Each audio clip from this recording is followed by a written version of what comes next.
ജാനകിയമ്മയുടെ പാട്ടുകളിൽ എനിക്ക് കൂടുതൽ ഫീൽ ചെയ്തിട്ടുള്ളത് പിന്നെ വാസുദേവൻ്റെ MTയുടെയും വിൻസെൻ്റ് മാസ്റ്ററുടെയൊക്കെ പടങ്ങളിലാണ് വല്ലാതെ കൂടുതൽ ഫീൽ ചെയ്തിട്ട്. ഇപ്പം കേശാദിവാദം, അതുപോലെ നിദ്രിത നേരാഴി, പിന്നെ പിന്നെ ഇതിലത്തെ ബഷീറിൻ്റെ ഭാർഗവി നിലയത്തിലെ പാട്ടുകൾ ഇതൊക്കെ മറക്കാൻ പറ്റാത്ത പാട്ടുകളാണ്.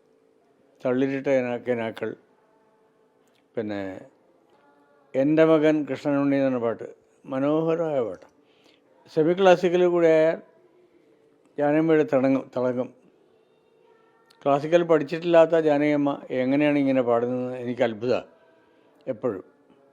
പക്ഷേ വല്ലാത്തൊരു പിന്നെ പാട്ടിനോടുള്ളൊരു പിന്നെ സമീപനവും സാഹിത്യത്തിനോടുള്ള ശുദ്ധമായ ഒരു ആഭിമുഖ്യമൊക്കെ അമ്മയുടെ പാട്ടുകളിൽ നമുക്ക് കാണാം.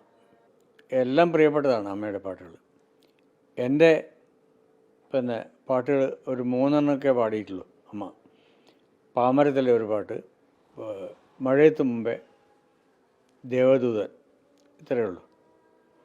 പക്ഷേ ദേവദൂതൻ്റെ പാട്ട് പിന്നെ എന്താണ് ഓർമ്മയില്ല, വരികൾ ഓർമ്മയില്ല. പക്ഷേ വളരെ സുന്ദരമാണ്. വാസുദേവൻ്റെ പടങ്ങളിലാണ് കൂടുതൽ എനിക്ക് തിളങ്ങിയിട്ടുള്ളതായി തോന്നിയിട്ടുള്ളത്. അവർ കുറേ പടങ്ങളുടെ ഓപ്പോളിൽ ഉള്ള പാട്ടിനാണ് നാഷണൽ അവാർഡ് അവർക്ക് ഒരു അവാർഡ് കിട്ടിയത്.